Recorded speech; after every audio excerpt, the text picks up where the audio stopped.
శని దోషం పోవటానికి చేయవలసిన పనులు. శని దేవుడిని ప్రసన్నం చేసుకోవటానికి శనివారం రోజున శని యంత్రం స్థాపించి దాని క్రమ పద్ధతిలో పూజించాలి.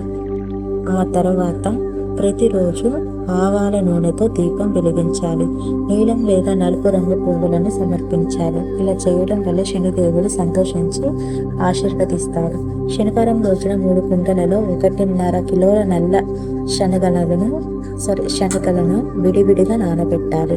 అనంతరం వాటిని బాగా కడిగి ఆవాల నూనెలో బాగా వేయించి శనిదేవుడికి నైవేద్యంగా సమర్పించాలి. అలాగే నల్ల బెల్లం సమర్పించాలి. పూజ పూర్తయిన తర్వాత 1/2 కిలోల పువ్వును గేదెకు